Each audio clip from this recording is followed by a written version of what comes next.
আজকে আমরা digital club metre সম্পর্কে জানব।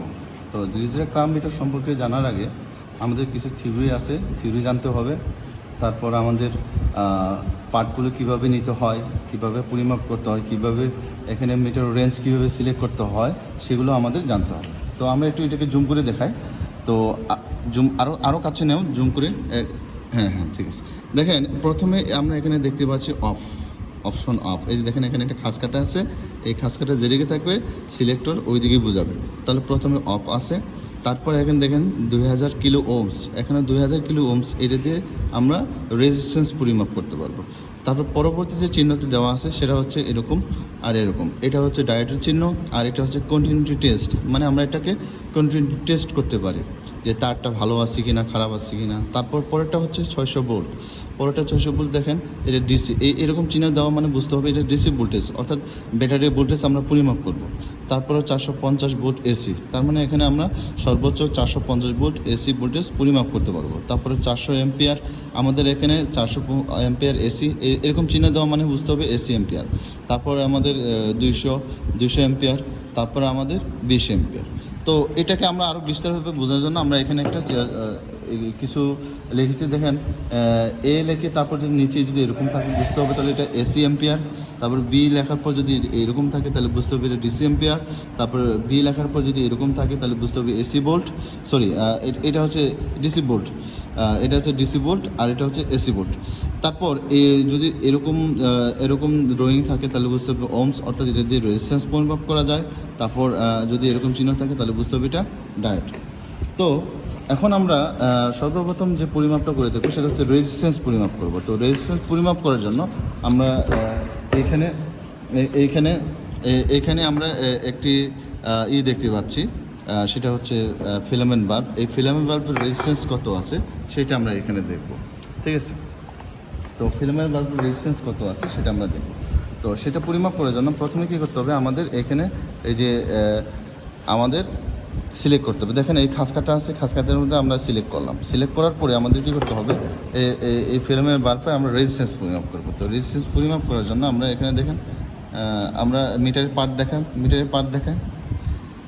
আমাদের এখানে দেখেন, আমাদের মিটার এখানে 0.012 এরকম আসার কারণ হচ্ছে এটা হচ্ছে 2000 কিলো ওমস, অর্থাৎ আমাদের 200 কিলো ওমস। তাহলে এটা যদি 200 কিলো ওমস হয়, আর এটা হচ্ছে মাত্র কত, এটা হয়তো 40 ওমস বা 50 ওমস, এর জন্য এখানে পার্টটা আমাদের দেখাবে না, ঠিক আছে। এই জন্য আমাদের এখানে পার্টটা আমরা মিটারে এটা দেখে আমরা মিটারে কিন্তু এই পার্টটা দেখাবে না, ঠিক আছে। তাহলে এখন আমাদের কি করতে হবে, এখন আমাদের আমরা এখন পরিমাপ করব ডিসি ভোল্টেজ। আমরা ডিসি ভোল্টেজ পরিমাপ করার জন্য আমাদের এইখানে একটা সিলেক্ট করে নেব। এই যে এখানে ডিসি সিলেক্ট করে নিয়েছি, ঠিক আছে। এই ডিসি সিলেক্ট করার জন্য আমরা এখানে একটা ব্যাটারি আছে। তো ব্যাটারিটা নিয়ে আসার জন্য আমরা ব্যাটারি দেখতে পাচ্ছি। তো ব্যাটারিটা এখন আমরা কী করতে হবে, যে ব্যাটারির ভোল্টেজ পরিমাপ করব। তখন দেখেন, আমরা এখানে পজিটিভ আর নেগেটিভ এইভাবে দিয়ে দিব। তো আমরা পজিটিভ নেগেটিভ দেওয়ার পরে আমাদের মিটার কত দেখাচ্ছে, 4 ভোল্ট। আসলে এই ব্যাটারিটা অনেক ডাউন ব্যাটারি, এর জন্য আমাদের ভোল্টেজ কম দেখা যাচ্ছে। যদিও এটা 12 ভোল্টের ব্যাটারি, কিন্তু এটা ব্যাটারিটা ডাউন ব্যাটারি। তো আমাদের এইভাবে ডিসি ভোল্টেজ পরিমাপ করতে হয়, অর্থাৎ ডিজিটাল ক্লাব মিটার দিয়ে ডিসি ভোল্টেজও পরিমাপ করা যায়। এরপর আমাদের এসি ভোল্টেজ পরিমাপ করতে হয়। তো এসি ভোল্টেজ আমরা পরিমাপ করব। তো এসি ভোল্টেজ পরিমাপ করার জন্য আমরা এখানে একটা চিত্র দেখব। তো চিত্রটা দেখি আমরা, এখানে চিত্রটা আমরা দেখতে পাচ্ছি। দেখেন, এই যে এখানে একটা চিত্র, আর এটা হচ্ছে আমাদের এম্পিয়ার মাপার জন্য কীভাবে মাপতে হবে সেটা আমাদের দেখানো হয়েছে। তবে এম্পিয়ার মাপার আগে আমরা একটা ভোল্টেজ পরিমাপ করব। ভোল্টেজ পরিমাপ করার জন্য আমাদের কী করতে হবে, যে ভোল্টেজ পরিমাপ করার জন্য এই লোডের আড়াআড়িতে আমরা আমরা এভাবে দেবো। এই যে আমরা এখানে দেখতে পাচ্ছি লোডের আড়াআড়িতে আমরা এভাবে সংযোগ দিব। তো লোডের আড়াআড়িতে আমরা এখানে সার্কিট অলরেডি একটা করা আছে। তো আমরা সার্কিটটা এখানে দেখতেছি, আর সার্কিটের দুইটা লাইন, এই যে এটা আমরা এখানে দেখতেছি দুইটা লাইন, আর এইখানে দুইটা লাইন আছে। আমরা সার্কিটটাকে কমপ্লিট করতেছি।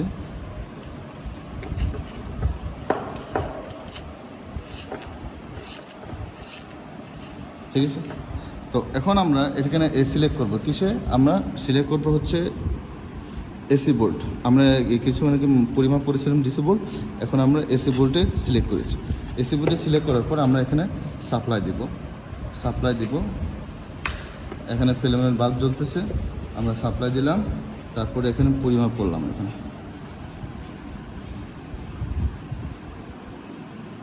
দাঁড়ান, আমরা এটা একটু ভালো করে ধরি। দেখেন কত ভোল্টেজ দেখা যাচ্ছে, 231 না, তাই না? 231 ভোল্টেজ দেখাচ্ছে। তার মানে এভাবে আমরা এসি ভোল্টেজ পরিমাপ করে থাকি। এটা সবগুলি কিন্তু সিঙ্গেল ফেজ। এবার হচ্ছে আমরা এম্পিয়ার মাপতে হয় কীভাবে। এম্পিয়ার মাপার জন্য আমাদের এখানে একটা চিত্র দেওয়া আছে। এটা মনে করি একটা সার্কিট। এই সার্কিট থেকে আমাদের এম্পিয়ার পরিমাপ করতে হবে। তো এম্পিয়ার পরিমাপ করার জন্য আমাদের এটা যদি ডিজিটাল ক্লাম মিটার হয়, ডিজিটাল ক্লাম মিটার দিয়ে এই যে এখানে আমরা দেখতে পাচ্ছি, আমরা এটা মনে করি ওয়ারের মধ্যে এভাবে ঢুকাতে হবে। তাহলে আমাদের মাথায় রাখতে হবে যে কোনো একটা, নই ফেজ নই নিউট্রাল, যে কোনো একটা। এটা যেমন ফেজ, এটা নিউট্রাল, যে কোনো একটা লাইনে আমাদের এটা ধরতে হবে। যে কোনো একটা লাইনে ধরলেই আমাদের এম্পিয়ারটা দেখাবে। তো এম্পিয়ার সিলেক্ট করার জন্য আমাদের এখানে 400 এম্পিয়ার আছে, 200 এম্পিয়ার আছে, 20 এম্পিয়ার।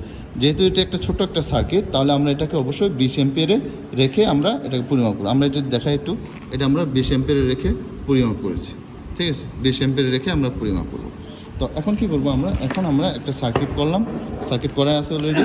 তো আমরা সার্কিটটা দেখাই। সার্কিটটা আমরা অলরেডি করা আছে, এখানে বাল্ব জ্বলতেছে। তো সার্কিটটা আমাদের অলরেডি করা আছে। আমাদের কী করতে হবে? ওই ফেজ নই নিউট্রাল, আমরা নিউট্রাল লাইনে এইভাবে ধরবো। নিউট্রাল লাইনে এইভাবে ধরলে আমাদের এখানে হোল্ড ডিএস দেওয়া আছে,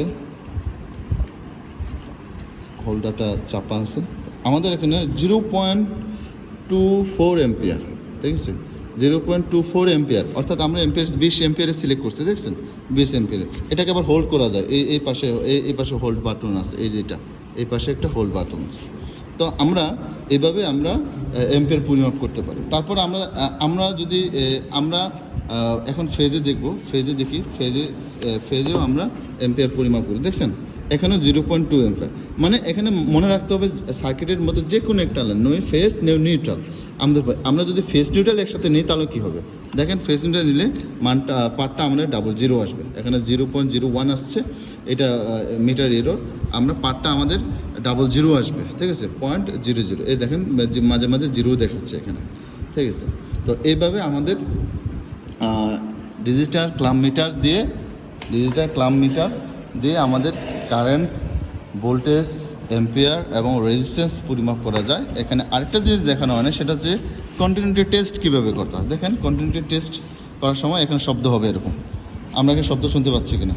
শব্দ। তো এটাকে পরিমাপ করার জন্য আমাদের কি করতে হবে? আমাদের একটা দড়ি, আমরা একটা কেবল দেখাবো। এইখানে একটা কেবল আছে, এই যেটা, এটা মিটারের একটা কেবল। এই কেবলটা কি আমাদের ভালো আছে কিনা না খারাপ আছে সেটা আমাদের টেস্ট করতে হবে। তো সেই টেস্টটা করার জন্য আমরা কন্টিনিউটি টেস্ট করি। দেখেন, শর্ট করলে আমাদের এটা শব্দ হচ্ছে, তার মানে লাইনের শর্ট আছে। তো এটা ধরবো, তারপর এর মাথায় আমরা এটা দেবো। দেখেন, শব্দ করতেছে, ঠিক আছে? শব্দ করতেছে। তাহলে যদি এভাবে শব্দ করে তাহলে বুঝতে হবে আমাদের এই কেবলটা ভালো আছে। এইভাবে আমরা কন্টিনিউটি টেস্ট করতে পারি। তাহলে আজকে আমরা ডিজিটাল ক্লাম মিটার কীভাবে কাজ করা, ডিজিটাল ক্লাম মিটার দিয়ে কীভাবে কাজ করা হয়, কীভাবে এম্পিয়ার মাপা হয়, কীভাবে ভোল্টেজ মাপা হয়, কীভাবে রেজিস্ট্যান্স মাপা হয়, কীভাবে কন্টিনিউটি টেস্ট করা হয়, আমরা প্র্যাকটিক্যালি দেখলাম। সকলকে ধন্যবাদ।